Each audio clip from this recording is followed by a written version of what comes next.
ꯑꯩꯒꯤ ꯃꯤꯡ ꯔꯟꯙꯤꯔ ꯀꯨꯃꯥꯔ ꯌꯦꯟꯗ꯭ꯔꯦꯝꯕꯝ ꯋꯥꯔꯤ ꯃꯆꯥꯒꯤ ꯃꯃꯤꯡ ꯑꯩꯅ ꯆꯥꯛ ꯊꯣꯡꯕ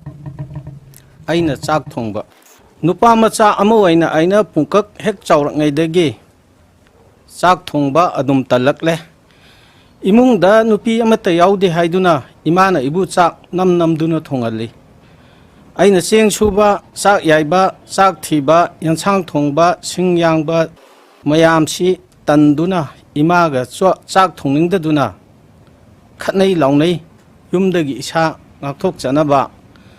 ꯍꯣꯠꯇꯨꯅ ꯆꯦꯜꯂꯤ ꯂꯧꯕꯨꯛꯇ ꯆꯦꯜꯂꯒ ꯍꯤꯌꯥꯡꯒꯩꯒꯤ ꯂꯧ ꯈꯥꯎꯗꯣꯛꯈꯤꯕꯒꯤ ꯆꯔꯨꯈꯣꯛ ꯃꯔꯛꯇ ꯊꯔꯣ ꯃꯥꯂꯣ ꯑꯣꯜꯂꯒ ꯀꯞꯄꯤ ꯏꯔꯦꯜꯅ ꯈꯥꯔꯤꯁꯨ ꯅꯨꯡꯗꯥꯡ ꯐꯥꯎ ꯆꯥꯛ ꯆꯥꯔꯝꯗꯥꯏ ꯌꯧꯔꯗꯨ ꯐꯥꯎ ꯑꯩ ꯌꯨꯝꯗ ꯍꯟꯖꯤꯟꯗꯕ ꯉꯝꯃꯤ ꯇꯧꯍꯩꯕ ꯇꯧꯍꯩꯗꯕ ꯑꯩꯒꯤ ꯃꯆꯤꯡꯅ ꯉꯝꯗꯨꯅ ꯏꯃꯥꯕꯨ ꯅꯝꯗꯨꯅ ꯆꯥꯛ ꯊꯣꯡꯍꯟꯕ ꯌꯥꯎꯈꯤ 이마수 깝나 깝나 싹 통키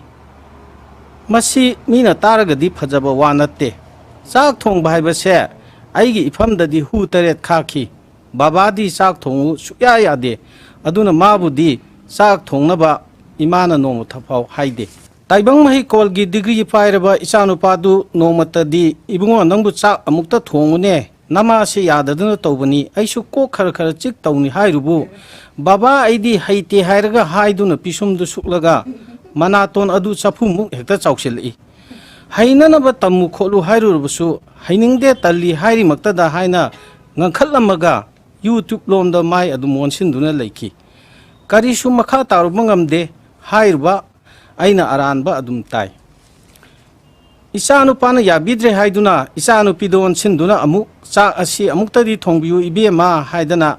mama ga ige changduna makhong pai de da khaktuna haija bagumna tawjarudu pho aidi ima parikha thari da haiduna nong thongbiu yadi karisu makha tarubangam de hairuba aina aranba tai इचानुपी अतोंबीदा मित्तगी पीताना नचेगा नबुंगना याद्रदी नंगसु हैरबनी चाक तो मुक्तदी थोंबियुने इचा थोय नमाना थोंबा यादा तौनी हाइजरुबु हो चाक थोंबा हाइबदुमा आई सुगम हेंग अमरोय चाक तु चादसु तोके हेक्तम हाय अरोयबददी कनादा मताय ममैदा पुखफबा इंगोंदा अदुम मताय महौसा बाबाना अदुम थोंफम थोकलबा चाक तुसु मचा आइना थोंदखै थोंबिरकले अदुगा हौजंगना इचा माना ममागी महत सिंदुना थोंफम थोकलबा चाकतुमसु अपंग पुखफबा मपा आइना अमुक अदुम थोंदुर लेरे कनानो मांगजरुबसे आइना तना सी मंगाइने पुखफबा आइगी इराइबा लाइबक असे फखरबा हाइबदु ओइरेको अंगांग ओइरिंगे इमाना इबु फुदुना नमदुना चाक थोंहंदुना लाकनबदु आइना चावरक्तुना लोइखरबदी अहाक पुनसिगी ओइना चाक थोंबा हाइबा महापाप के मसक ओइरबा थबा असी बिदाय पिरदौनी खनखी अदुबु मदु पुंबा कैसुम संगदगी फादो अमना मंगलान द थादो लमलगा कैसुम संगदगी फादो अमा मंगलान द थादो लमलगा मिकअप थोरकपदा जेल की फजुप सुपलगा लेरमबदुगा सब मानखरे इमागी महुत इमा दौना तौबी अमा अदुम लाई हाइदुनी युम पांदुना श्रीमती अमना इमुंग सिदा ngalarba matung asi matung chahi kunmanga asidasu safu yanga yamong najabidu makha adum tahanbiri samthabiri engonda irai baknani khandokle farene irai bakna tamba dudi yajarage aduda luribu wafam amasu leiri aina chak thongba loiduna chak hek thiba loibaga isanu pada kauri ibungo chak charo lao amuktaga nate chak charu lau haibasu मसीदमु माना तौरिसिसु चागिसु हाइरोय चारोसु हाइरोय मना कोंगदु headphone अमा हामलगा laptop मेलगा मोंदाना नुंगाइना Larry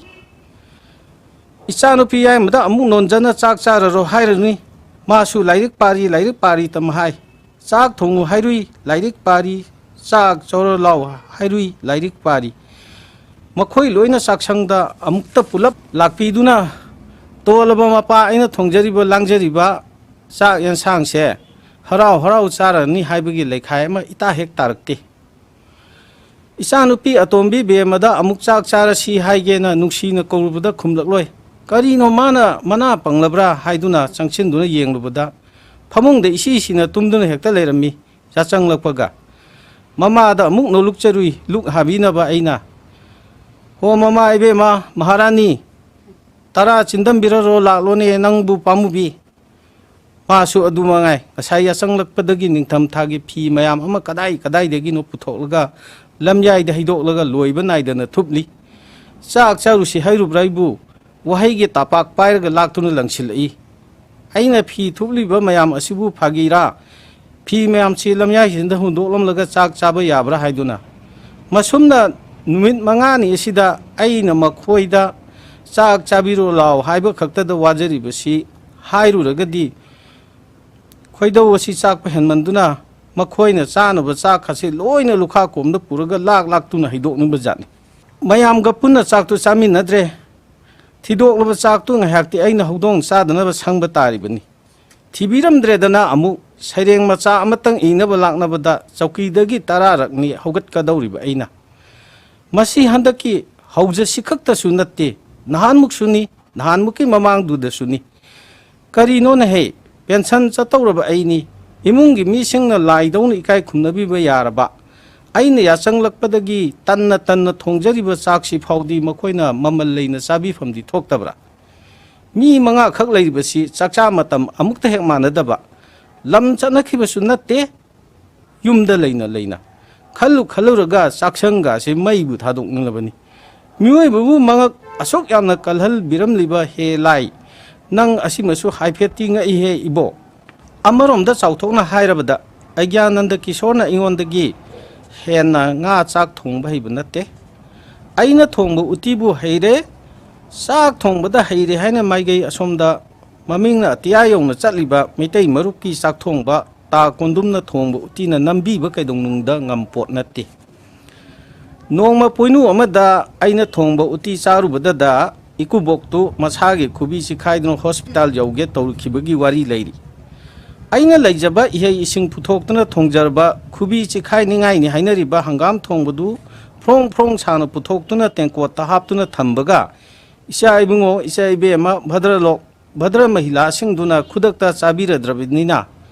aibu chak ensang thongba heite haina hekta pauthokpi aina thongliba chak se aina yamna thongningnaga thongbai mawongda mokhoina laurba jatla nana yangna thongjariba chak asidi harau makhoina saringeda chabigadabani cheng su matamgi chengni matam kanana chaba yaba cheng nati aibu makhoina thadum thagat pigedi haidraga ingle makhai chabiraga hawi haute tukana hana mang hekda thai chak asida thongnaba laknabada chakhum manung asida aina ningtham tha asida laibak asi humang anapiga kangjari haibasi kanamata khangnadraba jatla aroiba numit kina chawai ironjare ikhutmakna manam nungsinaba phadigom amuk thakle hauhanbagi matang simadi makhoi nupi angangnaga ingondagi hen lak yaroi chauthokjaribani nahan khwairamban ketheldagi ikhutmakna koksi khatuna lerakpa ukabi ayaibudu chaurap tawba ani khangatlaga phaina pukham mataidura thamjillaba chak pukhamdu table mathakta ngan thoiduna leire phana phajei he chak pukhamgi magun hapi nga ayaiba ani aduna ai chadringai tilbu kut yotli chauki ama table manakta kanagi mate ngaudana sar launa chingchinjare sana ikhutmakna lonjaba chawai ironbadu frong chariba thidokpada ngairiba chaktuga atiyada wangna pairiba cheklagumna ningtamna lokhatlaga chabadudi ina khunba ta kuber khoigi sareng thongbuduna aigi sida phe lawba yade he oinamna hek hawida chawai ironbadubu punsi chuppa masida hek chaduna lejaningi haiduni ipuk pena chare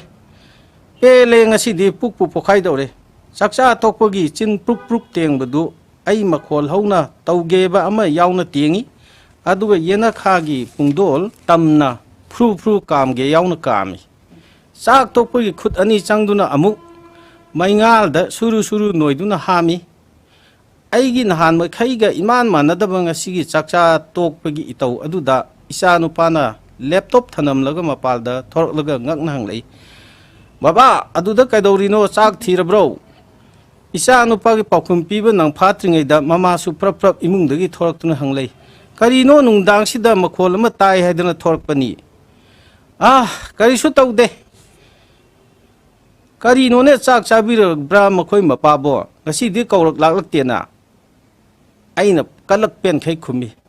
ho mama ibe ma maharani aduga maja ibungo nana yedi ngasai na chak tok le da tumurani ham nuai re hey tumurage ngasi di ngantana pele hey pele ai tumba chachere asi hairam laga ai gi phamung ka da chumdring changlak le mayam thagat chari